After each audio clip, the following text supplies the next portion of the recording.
Monsieur Ray Liotta.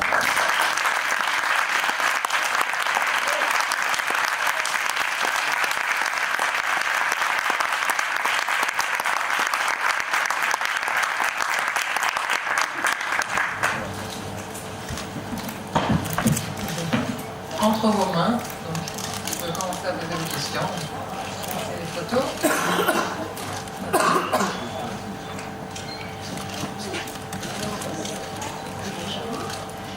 Vous avez incarné tous les genres à travers tous vos rôles, en passant du drame, de la comédie au polar.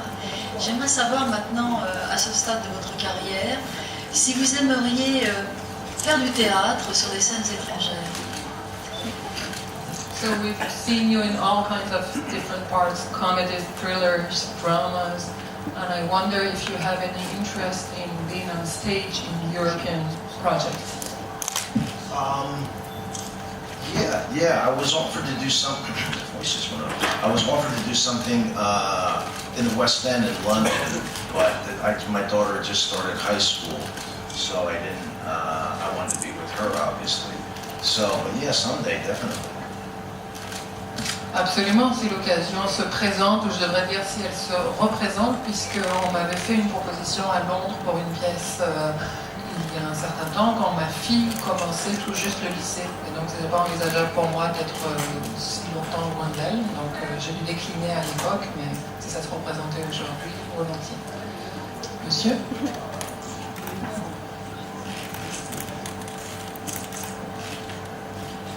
Bonjour.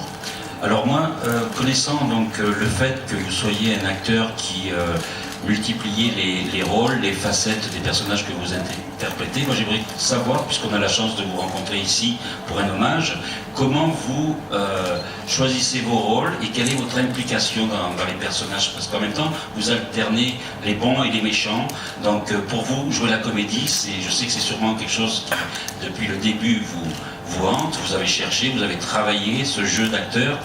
Comment vous procédez, tout simplement? Something that we find always very interesting as an audience, your films, is to see how complex is your performance in the different aspects of the characters that you play, whereas it can be in comedies or it can be the bad guy, as we often see you. There's always this kind of it's every other role that you seem to pick up for its complexity. So I'd like to know how you actually pick up your roles and how do you get involved in them.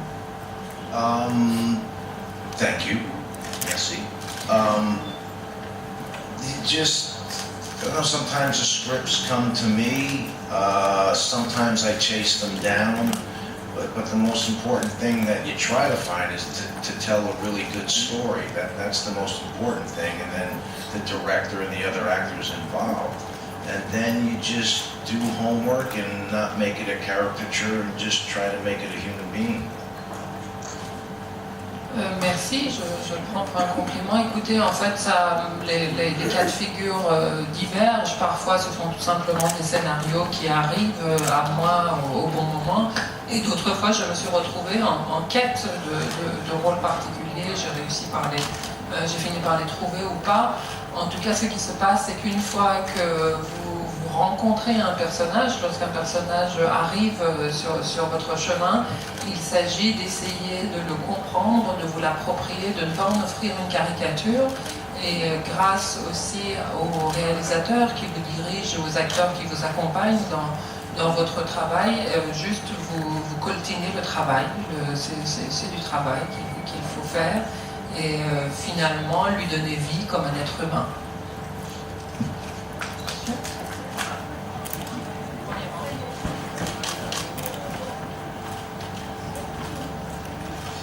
Bonjour, merci d'être là déjà. Je voudrais savoir, aujourd'hui vous avez une carrière qui est immense, vous avez travaillé avec les plus grands. Est-ce qu'il y a des cinéastes aujourd'hui avec qui vous rêveriez de travailler, ou vraiment des cinéastes avec qui vous n'hésiteriez pas à vous lancer, peu importe le projet? So thank you for being here, first of all, and you've had this amazing career with all kinds of different roles with different directors, and now are there still any directors with whom you would sign immediately, no matter what project? Yeah, probably Woody Allen, maybe Coppola did something again. I'm sure there's some young directors out there. I'd love to work with Paul Thomas Anderson. Yeah, there's a lot. Oui, il y a encore beaucoup de noms auxquels je ne résisterai pas. Il y a celui de Woody Allen, il y a si Coppola demain fait un autre film, mais aussi dans la jeune génération, par exemple, quelqu'un comme Anderson et quelqu'un avec qui je travaillerai sans hésiter. Lucas. C'est ça. Madame, dernier. Je voulais savoir si, là on vous retrouve dans Sin City, qu'est-ce qui vous tente à l'avenir, plutôt continuer dans les blockbusters ou plutôt retourner vers du cinéma plus indépendant, et qu'est-ce qui vous plaît dans ces deux genres de films? Voilà, si vous pouvez nous en dire un peu plus sur vos prochains projets. Merci. So now the last movie with which you are here is Sin City. So what are your projects for the future? Is it more on the blockbuster side, or would you like to go back to indie cinema? I have a few in the can. Most of them are independents. Yeah, that's pretty much it. I mean, no blockbusters. I mean, I guess that would be fun to do that. I haven't seen Sin City, so yeah, just independents. Laissez-moi réfléchir. Il me semble que tout ce qui est en cours, là, tout ce qui s'annonce pour mes années à venir, c'est surtout des films indépendants. Je ne dis pas que je dirais non à un blockbuster s'il se présente, mais en tout cas, Sin City, je n'en ai pas encore vu le résultat. D'autres questions? Monsieur? Good morning. One of the movie of your retrospective here is Field of Dreams. That is probably one of the best important movie of my life. So I wanted to ask you something about that movie. And just another little question. Next year it will be the centenary of the birth of Frank Sinatra that you made in the Rat Pack. And I wanted to know something about how did you build that character so intriguing. Thank you.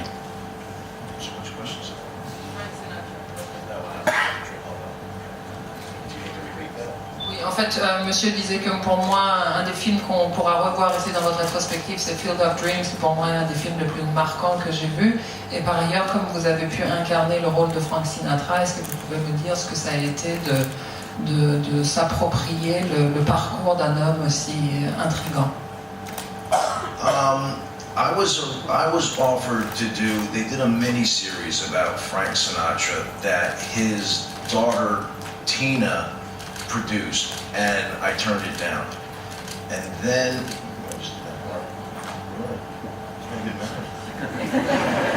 oh, so you do understand. Then they offered me this in the Rat Pack, and I said, no way. And I kept turning it down because I was somewhat intimidated by playing somebody that was that well known. I mean, the only thing that I have in common with Frank Sinatra is we're both from New Jersey and we both curse.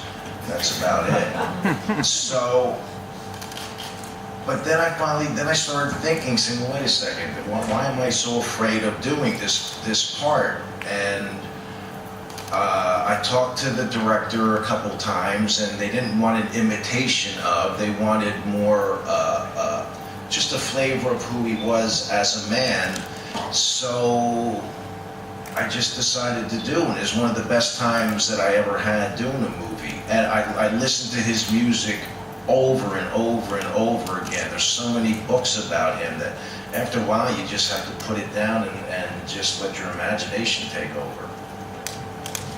En fait, il se trouve que j'avais déjà eu des propositions. Il y avait ces séries écrites notamment par sa fille Tina qu'on m'avait proposées. Moi, j'avais à chaque fois refusé en pensant que ce n'était pas des projets appropriés pour moi. Et puis cette série-là est arrivée. J'ai continué de refuser en disant que je n'avais pas suffisamment de points communs avec Frank Sinatra pour que ça ait un sens d'accepter d'incarner quelqu'un d'aussi connu, d'aussi mondialement connu. Et je me demandais finalement pourquoi est-ce qu'on me proposait ce rôle-là et quelles étaient mes réelles résistances à moi. Pourquoi est-ce que je ne voulais pas l'incarner. Je me suis rendu compte qu'effectivement c'est parce que je ne pouvais pas être lui.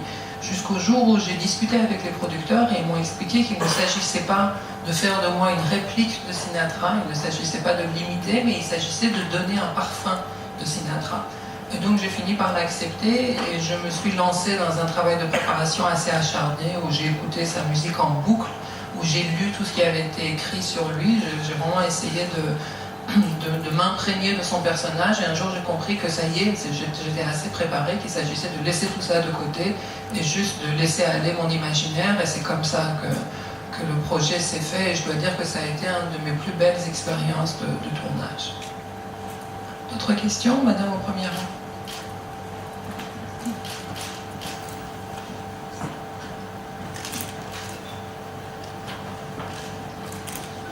Bonjour, merci d'être venu.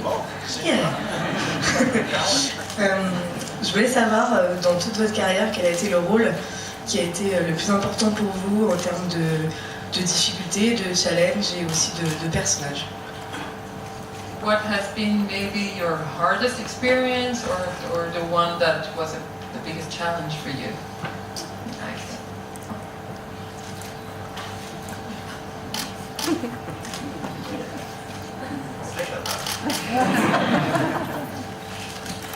Probably,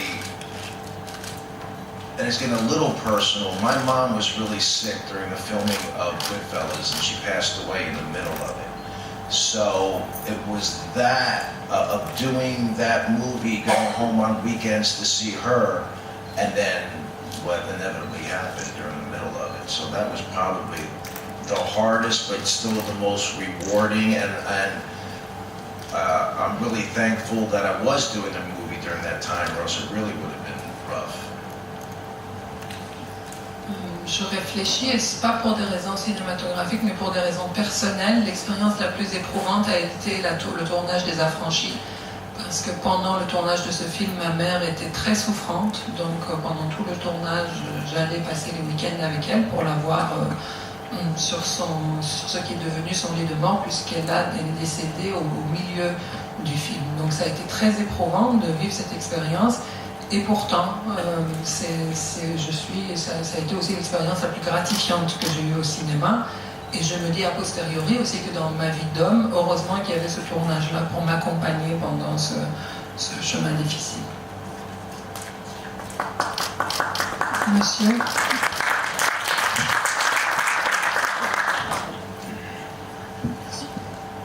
Vous parliez tout à l'heure de beaucoup de travail justement sur les personnages. Moi j'aimerais savoir, tout au long de votre carrière, puisque c'est quelque chose qui s'est fait justement en travaillant, est-ce que vous-même vous voyez qu'il y a différentes étapes de travail, des moments où vous avez eu du mal, et quels sont les moments que vous considérez comme des moments très importants qui ont fait changer les choses dans votre carrière? So you said that acting is about homework, it's just work and work. So have you seen your way of working on your roles evolving in your career, or have there been like different stages of your method? Yeah, at first, when I first started, I was very method. I would live the part, take it home with me. It would always stay with me constantly, or the voice or whatever. Then, as you get older, you start realizing, well, what happens is your imagination gets stronger and stronger. It's like a muscle. The more you use it, the stronger it gets. So, I always do lots of homework. And then you just kind of let it go and see what happens on the set. But it's all about the homework. And then when I first started doing, for 5 years, when I moved to Los Angeles, nothing happened after doing a soap opera. And as soon as I got to Los Angeles, I studied. And then when I got my first movie, when I was finished with that, Something Wild, I went back and studied every like 5 or 6 movies.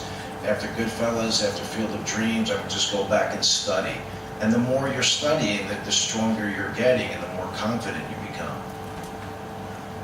J'ai l'impression que quelque chose a changé au cours de ma carrière, c'est qu'au début j'étais vraiment dans... Who knows? We'll have to check afterward.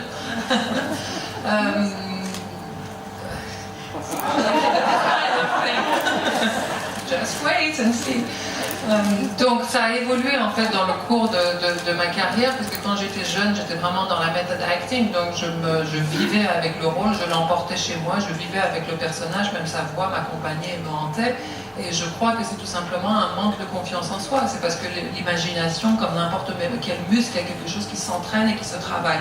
Et au fur et à mesure que votre imagination devient plus forte avec l'âge, vous finissez par acquérir une sorte d'assurance qui vous permet peut-être de se reposer davantage sur vos propres acquis. Non pas que ça vous dispense de travailler toujours autant. Moi, j'ai continué vraiment d'être quelqu'un qui travaillait beaucoup, mais peut-être ensuite, une fois que le travail était fait, d'arriver sur le plateau et avoir confiance en soi et se laisser aller à la vie que l'on donne au personnage. Mais ça m'a accompagné quand même pendant toute ma carrière. Au début, quand je suis arrivée à Los Angeles, je jouais rien, on me proposait que des feuilletons et rien de très intéressant. Et c'est vraiment en m'acharnant et en bossant que j'ai eu un film comme Fields of Dreams, c'est ça, je ne sais plus le titre français, quelque chose avec rêve. Et ensuite, ça a été la même chose. Je suis retournée, je me suis remis au boulot pour Les Affranchis. Après Les Affranchis, pareil, je suis encore retournée à vraiment travailler, à lire et à étudier le travail d'acteur. Donc c'est vraiment toujours de cette façon-là que à force d'un travail acharné, on arrive à progresser dans ce métier, mais peut-être en fur et à mesure de l'âge, en gagnant plus de confiance en soi. Your husband must hate you because you remember everything.